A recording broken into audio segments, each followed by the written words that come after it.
अस्सलाम वालेकुम नाज़रीन, मैं हूं मोहम्मद जुबैर, शुक्रिया और परवरिश का मुसन्निफ, पेरेंटिंग कोच और कॉर्पोरेट ट्रेनर। नाज़रीन, आज हम एक बहुत ही अहम मौजू के ऊपर बात करने के लिए जा रहे हैं। आज हम बात करेंगे कि बच्चों के रवैये तब्दील करने के लिए, बच्चों की आदतें तब्दील करने के लिए, बच्चों को अपनी बात समझाने के लिए हमें किन 3 बातों का खास ख्याल रखना चाहिए।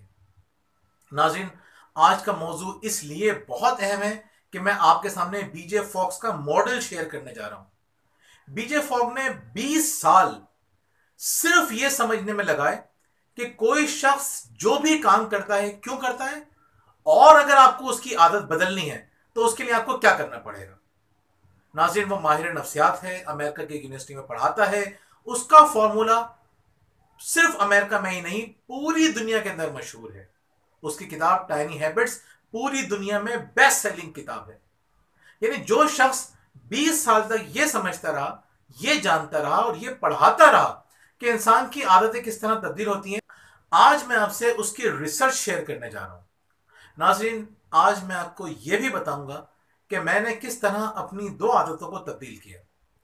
यानी आज से 10 साल पहले मैं बहुत ज़्यादा सिगरेट पिया करता था, तो मैंने अपनी सिगरेट पीने की आदत को किस तरह से छोड़ा, और 10 साल में मैंने एक दफ़ा भी सिगरेट नहीं पी। नाज़रीन, मैं ये भी बताऊंगा आपको कि हमारी फैमिली ने किस तरह कोल्ड ड्रिंक को छोड़ दिया। यानी तकरीबन 2.5 साल होने वाले हैं, मैंने कोल्ड ड्रिंक का एक घूंट नहीं पिया।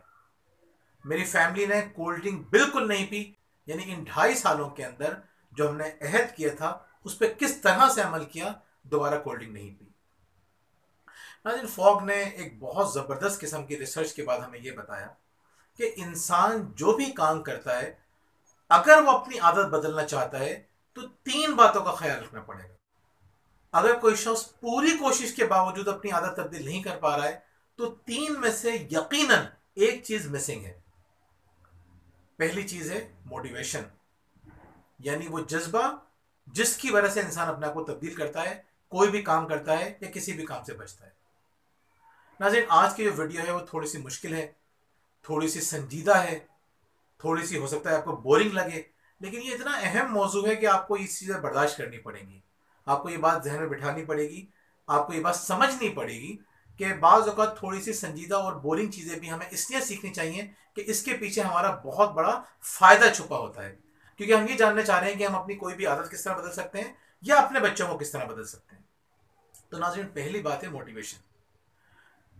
अगर आपके अंदर कोई काम करने की मोटिवेशन है तो आपके लिए वो काम करना निस्बतन बहुत आसान हो जाएगा। जैसे मोटिवेशन से मुराद क्या है, ये समझना भी बहुत जरूरी है हमारे लिए। मोटिवेशन से मुराद ये है कि कोई भी शख्स जो काम करता है उसकी वजह क्या होती है। या तो पेन और प्लेजर। इंसान कोई भी काम करता है तो इसलिए करता है कि वो किसी तकलीफ से बचना चाहता है या कोई तस्कीन या खुशी हासिल करना चाहता है। आप सुबह जल्दी उठते हैं, तकलीफ होती है उठने में, मुश्किल होती है उठने में, लेकिन फिर भी उठते हैं। क्यों? इसलिए हम उठते हैं क्योंकि आपको पता है कि अगर आपने ये काम नहीं किया तो बाद में आपको बहुत ज़्यादा तकलीफ का सामना करना पड़ेगा।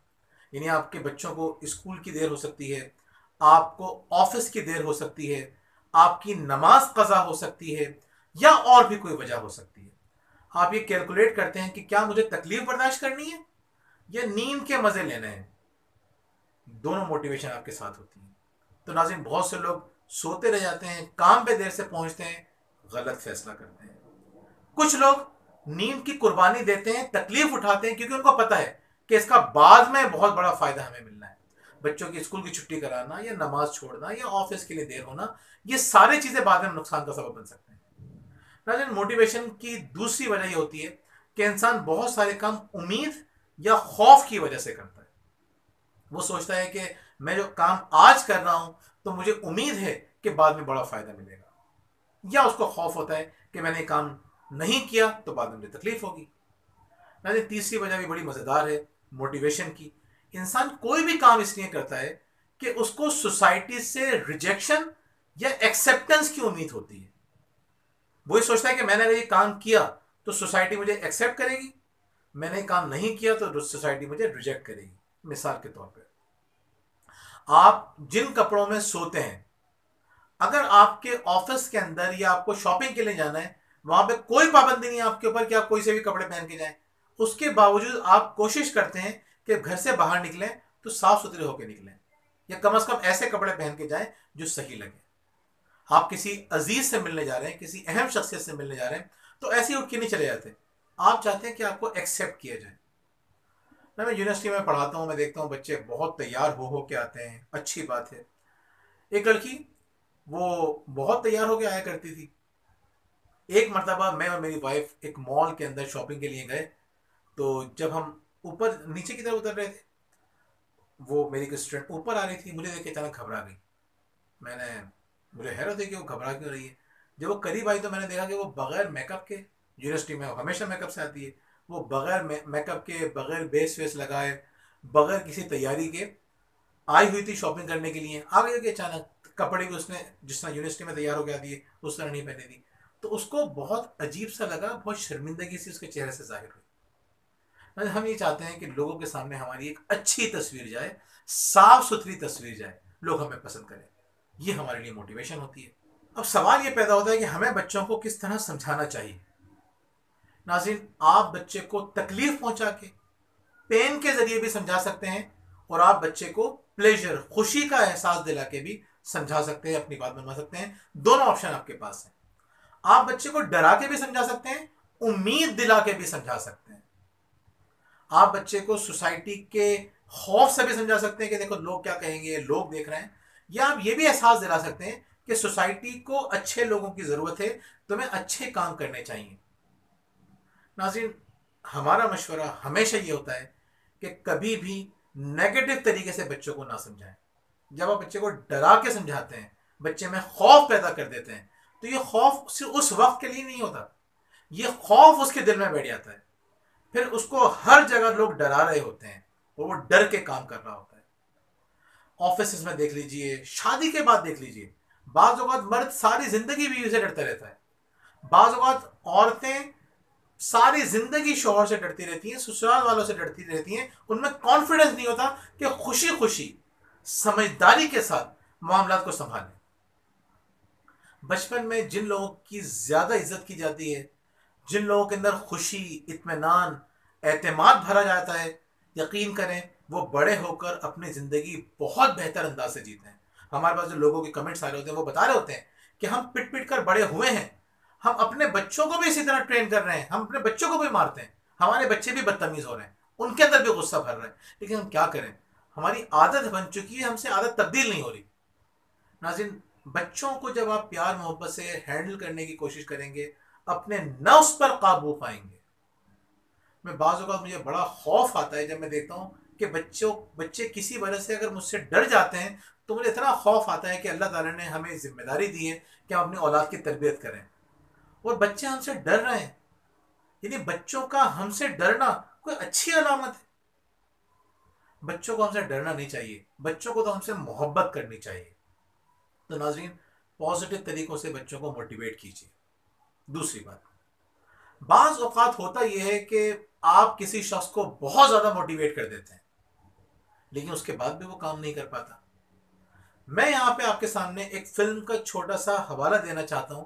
आप में से अक्सर लोगों ने वो फिल्म देखी होगी, मेरा गुमान ये है। वो उस फिल्म का नाम है तारे ज़मीं पर। लेकिन तारे ज़मीं पर आप जानते हैं कि एक बच्चा जिसको पढ़ने में प्रॉब्लम हो रही है, तो उसके माँ बाप उसे बोर्डिंग स्कूल में छोड़ कर आ जाते हैं। वहां जाने के बाद वो बच्चा और ज़्यादा परेशान हो जाता है और डिप्रेशन में चला जाता है, उसकी परफॉर्मेंस और ख़राब हो जाती है, वो ड्राइंग करना छोड़ देता है। तो आमिर खान उनके घर आता है, जो उनके बाप से बात करते हैं कि आपने कभी गौर किया कि आपका बच्चा इतना परेशान हो गया, इसकी वजह क्या है? इसका बाप कहता है कि वो बस पढ़ना ही नहीं चाहता, उसका ध्यान ही नहीं है पढ़ाई में। तो आमिर खान क्या करता है, एक खिलौनों को डब्बा लेकर आता है, चाइनीज जिसपे लिखी होती है। ईशान के बाप से कहता है कि आप इसको पढ़ के दिखाइए। वो कहता है ये मैं कैसे पढ़ सकता हूँ, ये तो चाइनीज है। आमिर खान कहता है कोशिश तो कीजिए, आप पढ़ सकते हैं। वो कहता है मैं कैसे पढ़ सकता हूँ, मुझे चाइनीज नहीं आती। आमिर खान कहता है ट्राई तो करें। बोलता आप अजीब बात कर रहे हैं। आमिर खान कहता है आप गुस्सा कर रहे हैं, अब आप बदतमीजी कर रहे हैं। उसको एहसास होता है कि हाँ, मैं नहीं पढ़ा पा रहा क्योंकि मेरे अंदर सलाहियत नहीं है। नाज़रीन, यही तो होता है बच्चों के साथ। जब हम फिल्म देख रहे होते हैं तो हमें आमिर खान बहुत अच्छा लगता है। हम कहते हैं आमिर खान हीरो है और उसका बाप विलन है। आपका बाज औकात खून खोल रहा होता है उसके बाप को देखकर कि बच्चे का क्या बेड़ा गर्क कर दिया। तो क्या हम अपने बच्चों का बेड़ा गर्क नहीं कर रहे होते? फॉक कहता है कि आप किसी को मोटिवेट कर दें, हो सकता है कि वो काम करने लगे, लेकिन अगर उसके अंदर वो काम करने की सलाहियत है ही नहीं तो कैसे वो काम करेगा? नाज़रीन, बच्चों के अंदर वो काम करने की सलाहियत नहीं है। मिसाल के तौर पे वो सबके सामने तो घर में तो वो बहुत अच्छी तरह से पोएम भी सुना देता है, पढ़ भी लेता है, अच्छी तरह बिहेव करता है। मेहमान आते हैं तो वो उनसे बात नहीं कर पा रहा होता, सलाम नहीं कर पा रहा होता, पोएम नहीं सुना रहा होता और दूसरे काम नहीं कर रहा होता, तो आप परेशान हो जाते हैं। आप कहते हैं वैसे तो बड़ा सुना रहा था, अब नहीं सुना रहा। हमारे साथ ऐसा नहीं होता। घर में हम कितने कॉन्फिडेंस से बात कर रहे होते हैं, दुकान पे जाते हैं, बच्चों के स्कूल जाते हैं, कहीं और जाते हैं, तो हमारे अंदर कॉन्फिडेंस नहीं होता। हमारे अंदर वो काम करने की सलाहियत घर में तो होती है, बाहर नहीं होती। यही बच्चों के साथ भी होता है। मैं ट्रेनिंग प्रोग्राम में अक्सर पेरेंट्स से कहता हूं कि आप में से अगर आपको कोई बात समझ में नहीं आ रही तो आप सवाल कीजिए। यकीन करें, 50-50 पेरेंट्स में से 2 लोगों के हाथ नहीं उठते बाजू का, और यानी कॉन्फिडेंस नहीं होता। और बच्चों से वो एक्सपेक्ट करते हैं कि बच्चे खुद सवाल भी करें, उनमें एतमाद भी हो, सारा काम करके आ जाए। हो सकता है ऐसा? अगर आप चाहते हैं कि आपका बच्चा अच्छा परफॉर्म करे तो इस बात को समझिए कि बच्चा, जब तक बच्चे में वो काम करने की सलाहियत नहीं होगी, कैसे करेगा वो काम? उसके लिए सलाहियत पैदा कीजिए। और सलाहियत पैदा करने के लिए आपको क्या करना है? उसको छोटे छोटे टास्क दीजिए। उसको जब आप बड़े टास्क देंगे वो नहीं कर पाएगा। शुरू के अंदर आप कम टाइम में उसको दीजिए काम करने के लिए। मिसाल के तौर पर बच्चा पढ़ता ही नहीं है, तो आपको काम क्या करना है? आपको उससे कहना है, यानी उसको, अगर वो नहीं पढ़ रहा है इसका मतलब है उसके लिए पढ़ना आसान नहीं है। आसान नहीं है का मतलब है उसके पास सलाहियत नहीं है। एबिलिटी का मतलब ये होता है कि उसके लिए ये काम करना मुश्किल है। एबिलिटी का मतलब ये नहीं कि वो करना जानता ही नहीं है, इसका मतलब ये कि उसके लिए करना मुश्किल है। तो अगर उसके लिए मुश्किल है तो उससे कहेंगे चलो सही है, तुम बहुत देर तक नहीं पढ़ो, आज सिर्फ हम 10 मिनट पढ़ते हैं, फिर हम स्टोरी सुनाएंगे या कुछ खेलेंगे या कुछ और काम करेंगे। 10 मिनट से स्टार्ट लीजिए, एक हफ्ते तक 10 मिनट पढ़ाइए। पढ़ता ही नहीं है ना बच्चा, तो एक हफ्ते में 50 मिनट तो पढ़ लेगा। और आप यकीन करें, जब आप फोकस्ड होकर 10 मिनट पढ़ाएंगे, ये 1 घंटे पढ़ाने से ज्यादा अहम होगा। लिख लीजिए ये बात। तो आप बच्चे के अंदर एबिलिटी पैदा कीजिए। एबिलिटी पैदा करेंगे तो फिर आप देखेंगे कि बच्चा करना शुरू हो जाएगा। तीसरी बात यह है कि बाज़ औक़ात किसी बच्चे में एबिलिटी भी होती है, बाज़ उसके अंदर मोटिवेशन भी होती है, वो करना भी चाहता है, लेकिन उसको एक ट्रिगर की ज़रूरत होती है। ट्रिगर से मुराद क्या होती है? कि उसके पास एक ऐसी वजह होना चाहिए, इतनी मजबूत, सिर्फ एक वजह होना चाहिए। 10 मिसालें मत दें उसको, सिर्फ एक वजह होना चाहिए कि जिसकी वजह से वो काम शुरू कर सके। मैंने कोल्ड ड्रिंक कैसे छोड़ी? मैंने हादिया से पूछा। अब जब मेरी बड़ी बेटी है, मैंने हादिया से कहा, हादिया बेटा, अब आप किसी शादी में भी जाती हैं और आप अलग खाना खा रही हो, मैं अलग खाना खा रहा हूँ, फिर भी आप कोल्ड ड्रिंक नहीं पीती, तो आपने कोल्ड ड्रिंक छोड़ कैसे दी? हमारे घर में कोल्ड ड्रिंक बहुत ज़्यादा पी जाती थी। एक दिन मेरी वाइफ ने कहा, जुबैर नुकसानदेह है, हम जो है वो कल से कोल्ड ड्रिंक नहीं पियेंगे। मैंने कहा डन। मैं भी चाहता था छोड़ दूँ, लेकिन वाइफ को ज़्यादा शौक था पीने का। तो जब उन्होंने खुद ही कह दिया कि हम कोल्ड ड्रिंक छोड़ देंगे, तो मेरे लिए बहुत बड़ी बात थी, खुशी की बात थी। तो मैंने कहा सही है। मैं चाहता हूँ कि इंसान कोई काम करे अपनी खुशी से करे, स्टेप ले अपनी मर्जी से ले, ज़बरदस्ती का ना हो। जब मेरी वाइफ ने कहा कि हम कोल्ड ड्रिंक छोड़ देते हैं, तो मैंने कहा सही है। तो मैंने हादिया से पूछा, हादिया बेटा 2.5 साल होने वाले हैं, आपने कोल्ड ड्रिंक नहीं पी, इसकी वजह क्या है? उसने कहा बाबा आपने मना किया था ना, इसलिए। बच्चों के पास या हमारे पास इतना स्ट्रॉन्ग रीजन होना चाहिए, यानी वो ये सोचती है कि बाबा की खुशी इसमें, और जिस काम में बाबा की खुशी है वो काम तो जरूर करना चाहिए। इतना स्ट्रॉन्ग एक ही रीजन होना चाहिए। आपके बच्चे के लिए क्या रीजन होगा ये आपको खुद डिसाइड करना है। आपके लिए क्या रीजन होगा आपको खुद डिसाइड करना है। मैं आपको ये बात नहीं बता सकता। आप अपने बच्चे को बहुत अच्छी तरह जानते हैं। आपको ये समझना है कि कहां से उसको मोटिवेट करना है। नाज़रीन, मैंने सिगरेट की आदत कैसे छोड़ी? मैं आपको बता चुका हूं कि मैं बहुत ज़्यादा सिगरेट पिया करता था। एक दिन मुझे, तकरीबन 10 साल पहले की बात है, कि हैबिट फॉर्मेशन के ऊपर लेक्चर देना था कि आदतें कैसे बनती हैं और कैसे तब्दील होती हैं। उस लेक्चर से पहले मैंने अपने आप से सवाल किया कि मैं लोगों को तो ये बात बताने जा रहा हूं कि आदतें कैसे तब्दील होती हैं। क्या मुझे यकीन है इस बात पर? क्या मैं ये बात जानता हूं वाकई में कि आदतें कैसे तब्दील होती हैं? क्या मैं अपनी आदत तब्दील कर सकता हूं? मैंने अपने आप से सवाल किया कि क्या मैं अपनी सिगरेट पीने की आदत तब्दील कर सकता हूं, जिसकी मैं कई दफा अपनी विल पावर की बेस पे कोशिश कर चुका था। नाज़रीन, मैंने डिसाइड किया कि मैंने सिगरेट लास्ट पी थी वो आखिरी थी। अब मैं कोई सिगरेट नहीं पीऊंगा। मैंने अपना सेल्फ कंट्रोल जारी रखा। मेरे लिए इंपॉर्टेंट बात यह थी कि मैं क्या अपने ऊपर कंट्रोल रखता हूं या नहीं रखता। ये मेरी अपनी ज़ात के लिए, मेरे सेल्फ कंट्रोल के लिए, इज्जत नफ्स के लिए बहुत बड़ी बात थी कि मेरा अपने ऊपर कंट्रोल नहीं है। तो अपना कंट्रोल चेक करने के लिए मैंने सिगरेट छोड़ी, और ऐसी छोड़ी कि 10 साल के बाद दोबारा सिगरेट को मैंने हाथ नहीं लगाया। नाज़रीन, सिगरेट वैसे ही बहुत बुरी आदत है। कोई और अगर सिगरेट छोड़ना चाहता है तो ज़रूरी नहीं है कि उसके पास भी यही रीज़न हो। उसका रीज़न मुख्तलिफ हो सकता है। कुछ लोग इसलिए छोड़ सकते हैं कि ये कैंसर का सबब बन रहा है, ये लंग्स ख़राब होते हैं, मुंह ख़राब होता है, जिस्म से स्मेल आती है। आप खुद सोचें ना, कोई शख्स आपके पास आके बैठा हुआ है और आपके जिस्म से स्मेल आ रही है, कितनी बुरी बात है।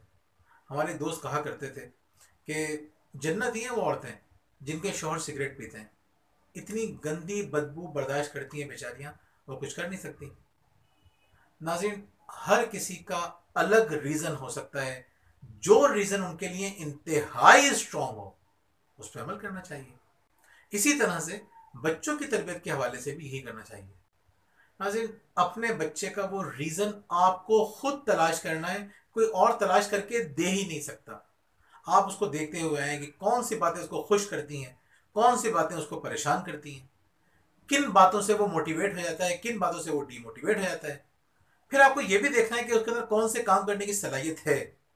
वो सलाहियत आपको पैदा खुद करनी है या उसके अंदर ऑलरेडी मौजूद है। अगर मौजूद नहीं है तो माहौल बनाइए। आप चाहते हैं कि वो किताबें पढ़े, किताबें उसके इर्द गिर्द रखिए। आप चाहते हैं कि वो नरमी से गुफ्तगू करे, आप खुद नरमी से गुफ्तगू कीजिए। और सबसे अहम बात, आप जो तब्दीली बच्चे में पैदा करना चाहते हैं, जिसके लिए आपने उसके अंदर स्पार्क पैदा कर दिया है, उसके अंदर चिंगारी लगा दी है, अब आपको क्या करना है? जब जब वो खुद या आपकी मदद से अपने अंदर तब्दीली पैदा करता है, आप उसको जबरदस्त तरीके से अप्रिशिएट कीजिए। हर दफा अप्रिशिएट करना है आपको।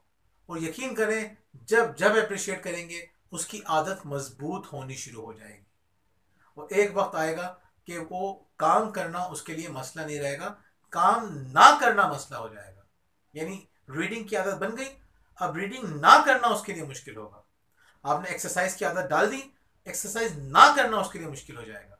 आपने नरमी से मोहब्बत से बात करने की आदत डाल दी, अब उसके लिए बदतमीजी करना, सख्ती से बात करना मुश्किल हो जाएगा। नाज़रीन, बच्चों के मोटिवेशन को समझिए, बच्चों की सलाहियतों को समझिए, और ये देखिए कि बच्चे के अंदर कौन सी बात स्पार्क पैदा करेगी, और फिर उसके बाद उसको अप्रिशिएट कीजिए। आप खुद देखेंगे कि आपके बच्चे की ज़िंदगी किस कदर आसान हो जाएगी। बच्चों के हीरो बनिए, विलन मत बनिए। बहुत बहुत शुक्रिया।